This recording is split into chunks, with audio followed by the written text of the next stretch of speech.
ሺህ ዓመት ለማንኖርበት ዓለም ለምን እውነት እንደብቃለን?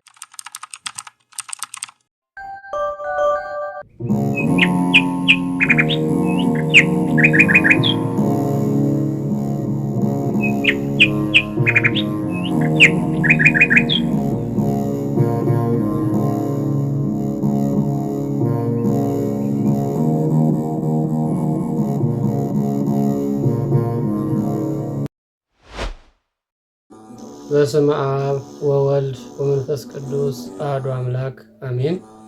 የተወደዳችሁ የልዑል እግዚአብሔር ቤተሰቦች፣ የእናታችን የእመቤታችን የቅድስት ድንግል ማርያም የቃል ኪዳን ልጆች፣ የቅዱሳን ወዳጆች እንደምን አረፈዳችሁ፣ እንደምን ዋላችሁ፣ እንደምን አመሻችሁ።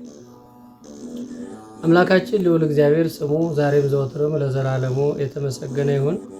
እንደ አምላካችን እንደ እግዚአብሔር መልካም ፈቃድ የምንማማርበት የትምህርታችን ርዕስ አእምሩ ከመ ተሰብሐ እግዚአብሔር በጻድቁ፣ እግዚአብሔር በጻድቁ እንደተመሰገነ እወቁ ይላል ልበ አምላክ ቅዱስ ዳዊት የተናገረው ቃል ነው። በመዝሙረ ዳዊት መዝሙር 4 ቁጥር 3 ላይ የምናገኘው ኃይለ ቃል ነው። ልበ አምላክ ቅዱስ ዳዊት እንግዲህ 7 ሀብታት የተሰጡት እግዚአብሔር አምላካችን በሙላት ጸጋውን ክብሩን ያሳደረበት ሀብተ በገና፣ ሀብተ ትንቢት፣ ሀብተ ንግስና የተሰጠውና እግዚአብሔርን ለማመስገን የተመረጠ ዘወትርም በበገና እግዚአብሔርን የሚያመሰግን እንደ ልቤ ተብሎ ስም የወጣለት ታላቅ አባት የቤተክርስቲያን አባት ነው እና ልበ አምላክ ቅዱስ ዳዊት ከተናገራቸው ወይም በትንቢት ካስቀመጣቸው መካከል አንዱ ስለ ቅዱሳን ነው። እግዚአብሔር ስለመረጣቸው ስለ መናንያን፣ እግዚአብሔርን ስለሚያገለግሉ፣ ስለ እግዚአብሔር ወዳጆች፣ ስለ እግዚአብሔር ባለሟሎች በሰፊው ተናግሯል። ይኸው ምንድነው? እግዚአብሔር በጻድቁ እንደተመሰገነ እወቁ ነው የሚለው። እንደተመሰገነ እወቁ። እንግዲህ ለምሳሌ ይሄ ማለት ምን ማለት ነው ያልን እንደሆነ የገብረ መንፈስ ቅዱስ አምላክ፣ የአቡነ ተክለ ሃይማኖት አምላክ፣ የአቡነ ሳሙኤል አምላክ፣ የደጋጎቹ የነ ቅዱስ ጊዮርጊስ አምላክ፣ የአብርሃም የይስሐቅ አምላክ የተመሰገነ ይሁን ማለት ነው። ለምሳሌ ራሱ ጌታችን ኢየሱስ ክርስቶስ በማቴዎስ ወንጌል ምዕራፍ 22 ላይ ስንመለከት እኔ የአብርሃም የይስሐቅ የያዕቆብ አምላክ ነኝ እንጂ የሙታን አምላክ አይደለሁም ብሎ ተናግሯል። እነዚህ ሶስቱ አርዕስተ አበው እግዚአብሔር ወዳጆች ነበሩ። እግዚአብሔርን የሚያመሰግኑ፣ ለእግዚአብሔር የሚገዙ የሚታዘዙ ነበሩና የአብርሃም አምላክ የተመሰገነ ይሁን ተብሎ አብርሃም ስሙ ተጠቅሶ እግዚአብሔር ይመሰገናል ማለት ነው። ምስጋናውን ሁሉ የሚቀበለው ወይም ደግሞ የምስጋናው ባለቤት ማን ያል እንደሆነ ራሱ እግዚአብሔር ነው። ጌታችን አምላካችን ልዑል እግዚአብሔር በትንቢተ ኢሳይያስ ምዕራፍ 56 ከቁጥር 4 ጀምሮ ሰንበቴን ለሚጠብቁ፣ ሕጌን ለሚያከብሩ፣ ትእዛዜን ለሚያከብሩ፣ ለሚታዘዙልኝ፣ ለሚገዙልኝ ከወንዶችና ከሴቶች ልጆች ይልቅ የማይጠፋ የዘላለም ስም እሰጣቸዋለሁ።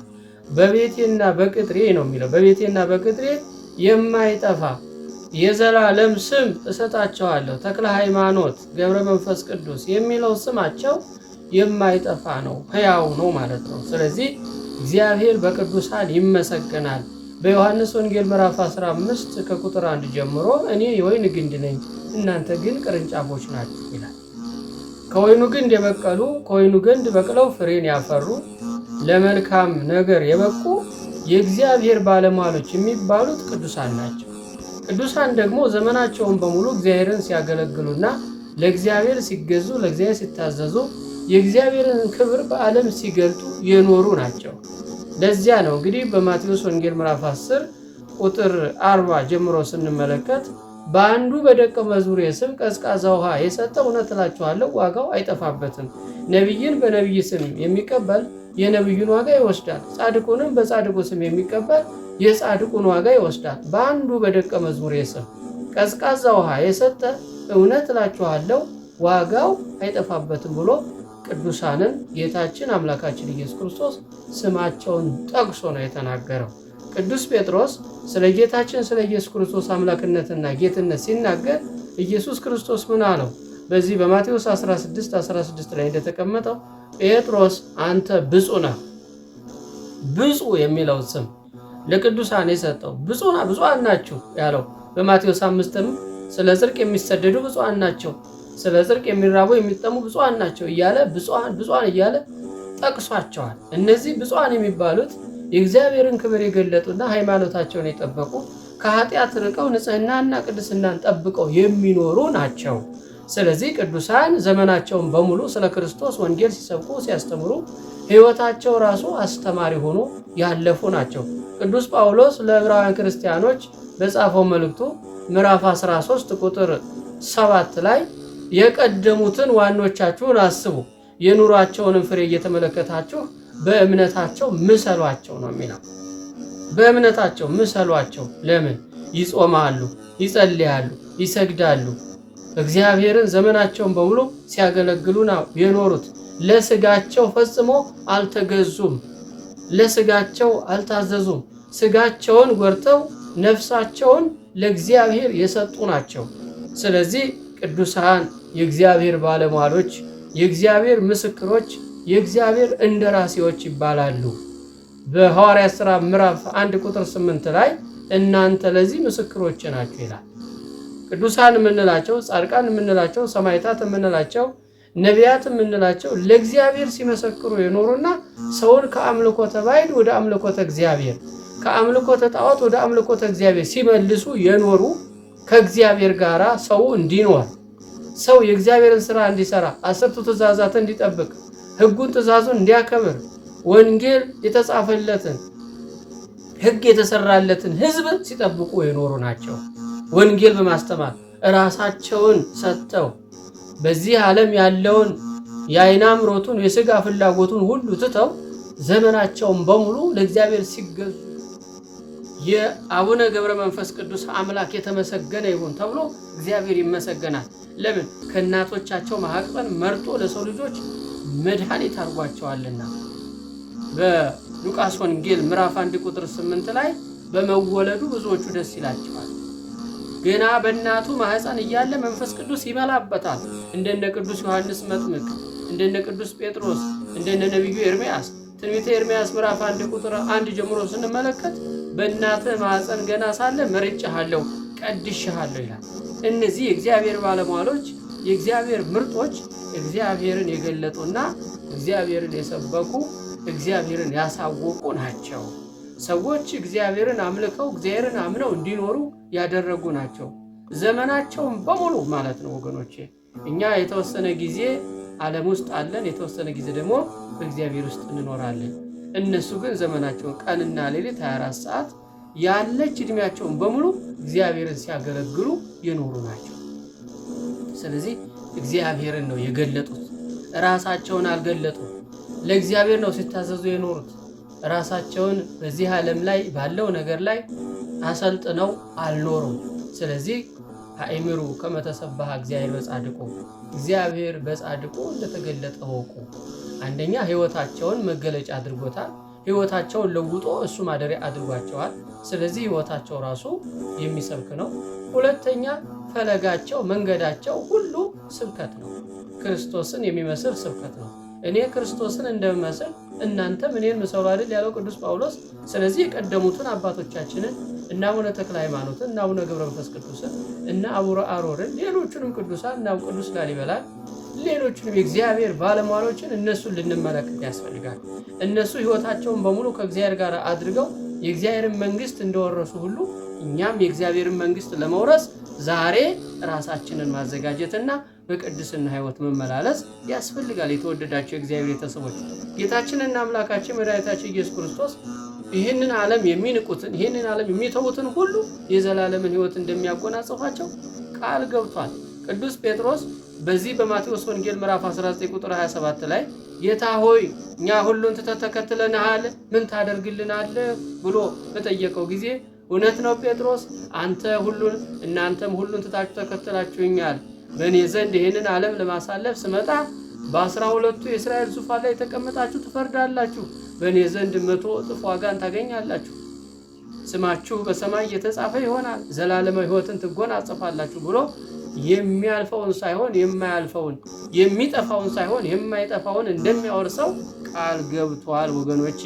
ስለዚህ ቅዱሳን የእግዚአብሔር ክብር መገለጫዎች ናቸው። ቅዱሳን፣ ጻድቃን፣ ሰማዕታት፣ ነቢያት፣ ሐዋርያት ስለ ክርስቶስ ራሳቸውን የሰጡ ናቸው። ራሳቸውን ጃንደረባ አድርገው ራሳቸውን በዚህ ዓለም ያለውን ነገር ሳይፈልጉ ለክርስቶስ ከራስ ፀጉራቸው እስከ እግር ጥፍራቸው ለክርስቶስ ራሳቸውን ሰጥተው ክርስቶስን ሲሰብኩ የኖሩ ከወይኑ ግንድ የበቀሉ የወይን ሐረጎች ናቸው ቅዱሳን። ስለዚህ ጻድቁ አባታችን ገብረ መንፈስ ቅዱስ ከእናታቸው ማኅፀን ከወጡ ጊዜ ጀምሮ እህል ሳይበሉ ውሃ ሳይጠጡ ሳይቀመጡ በዚህ ዓለም ያለውን ልብስ ሳይለብሱ ዋሻ ሳይሰሩ ጎጆ ሳይሰሩ በረሃ ለበረሃ ተራራ ለተራራ እየተንከራተቱ የክርስቶስን መንግስት በመስበክ ጠላት ዲያብሎስን ድል በማድረግ ክርስቶስ በሕይወታቸው እንዲገለጥ ያደረጉ ታላቅ አባት ናቸው። ስለዚህ በአቡነ ገብረ መንፈስ ቅዱስ የተገለጠውና በአቡነ ገብረ መንፈስ ቅዱስ የተሰበከው የዓለም መድኃኒት መድኃኔ ዓለም ኢየሱስ ክርስቶስ ነው። የድንግል ማርያም ልጅ እርሱ አማኑኤል ነው። ስለዚህ ክርስቶስ በእኛ ሊገለጥ ያስፈልጋል። ስጋችንን ለክርስቶስ ማስገዛት አለብን።